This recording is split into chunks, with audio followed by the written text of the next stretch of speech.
Ақтөбе барсаң, Әлия атты даңғыл бар.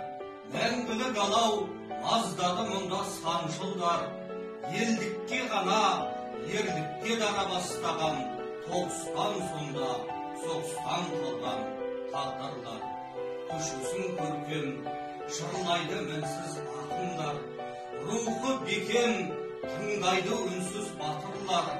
Басыңды иіп, есімін сүйіп ерлердің, бір шоны бойға, гүл шоғын қойсаң, хақың бар. Құрбандық бермей, соғыстың оты сөнбейді. Жау жүрек қалып, құлдыққа мәңгі көнбейді. Қызыда батыр, құсыда батыр, бұл жерде ерліктің әні